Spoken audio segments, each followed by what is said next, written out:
pilot Ken Lee, shot down a MiG-17 fighter plane over the Awshaw Valley in early 1968 while flying an OV-1 Mohawk as the Vietnam War was still going strong. There were an estimated 131 shot downs in air combat throughout the conflict, including the MiG kill. Ken Lee was a U.S. Army captain on a U.S. Army aircraft, which is what made this occurrence so noteworthy. It was the only time since World War II that the U.S. Army had carried out an air-to-air kill. The airborne attack, however, was outside the terms of the key West Agreement, even if it seemed to be a well-known incident. High-ranking officials and the U.S. Army thus made every effort to conceal it in. James V. Forrester, the U.S. Secretary of Defense, drafted the key West Agreement, which specified how the Army, Navy, and Young Air Force would share aircraft assets. The agreement continued to give the Army close air support while highlighting the value of air support, including airlift, resupply, reconnaissance, and engagement. The Army no longer had access to the Air Force's assets, and the Navy took part in amphibious assaults as part of its primary naval warfare mission. Close air support was previously only available to fixed-wing aircraft, but the Army was now entirely composed of ground forces.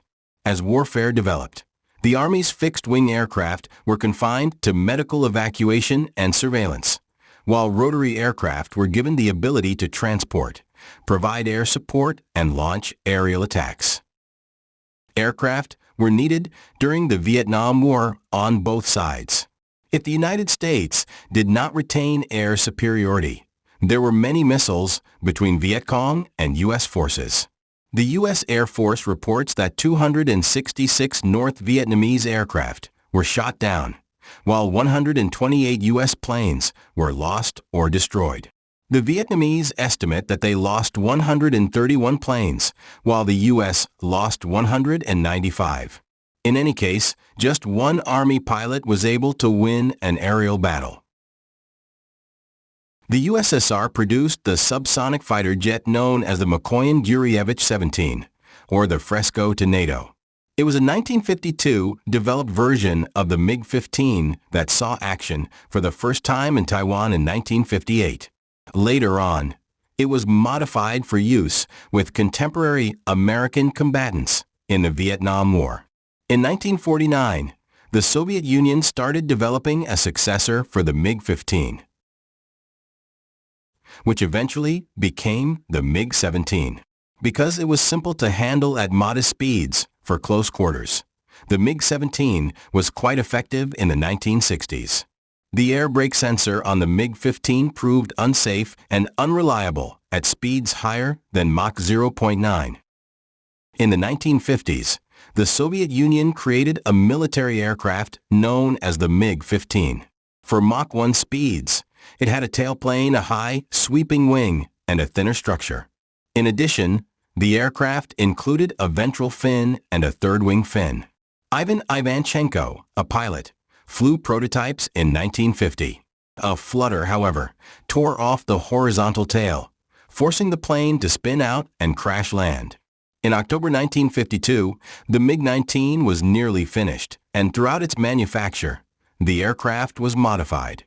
An all-purpose dayflighter with 3 guns and a small payload was the initial design. In Vietnam, the Chinese originally preferred the MiG-17, training around 50 North Vietnamese pilots in 1960. Some were sent for additional training at the VPF facility in Shandong. After receiving certification to operate the aircraft, a few pilots rejoined their units in 1962. These skilled pilots established North Vietnam's first jet fighter unit in 1964, using the MiG-17 as their primary interceptor. The unit was commanded by 3 ace pilots, while the MiG was flown by 13 others. Designed for light strikes and surveillance, the Grumman OV-1 Mohawk was a military observation and attack aircraft. It was created as a substitute for the Cessna L-9 Bird Dog and outperformed it in terms of speed, armor, and weaponry. Marines may offer close air support as the Mohawk could carry bombs or rockets. Navy backers pulled out of the program when the Air Force tried to eliminate these armament capabilities. Arriving in 1961, the first combat-ready aircraft patrolled Korea's DMZ and went into duty in Europe and Vietnam. The Mohawk was controversial, though, especially in 1965 when the Army was forbidden from operating fixed-wing aircraft in Vietnam due to an order.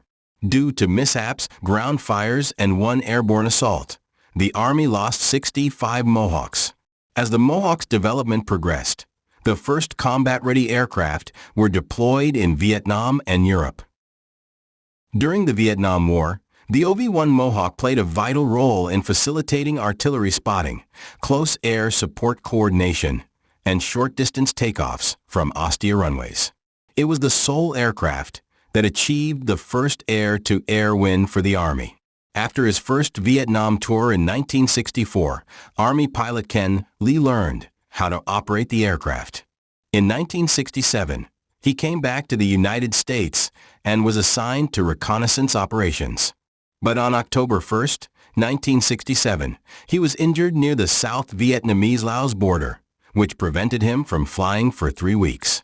In spite of this, Lee made history on his second mission and returned to combat duty. While flying above Laos, Lee and another OV-1 Mohawk were abruptly hit by gunfire. As it passed the sluggish jet, a MiG-17 took potshots. When Lee sensed the impacts on the plane, he instructed his wingman to break south. Making a right turn, he began to remove himself from the AAA batteries in the valley. The MiG sped by Lee as he started the spin, reducing his velocity to only 170 knots. Lee's co-pilot destroyed his oxygen mask and helmet when he tossed up his helmet bag. Lee said that he lacked much experience in commanding the MiG and recalled defending himself and his Mohawk. He fired fiercely at the adversary, setting the MiG ablaze. During the Vietnam War, Lee became the sole Army pilot to bring down a jet of his own. While burning, the aircraft reached steep valley terrain, but the American pilots did not see it strike the ground. During a MiG sweep in Euban, Army Captain Lee was sworn to silence after the MiG created 23mm holes. The Army was concerned that their Mohawk aircraft would be lost if they broke the Key West Pact. Nonetheless, Lee was invited to a celebration by 2 Air Force combat aviators, Daniel James and Robin Olds, who praised his achievement.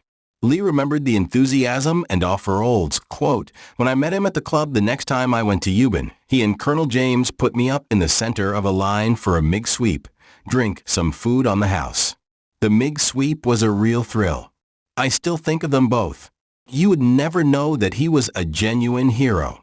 He did not show any weakness in his character, and did not allow you to show any weakness. He brought out your strengths in a way that made you feel you had done it yourself. He was a national hero and treated me, an Army captain, as an equal.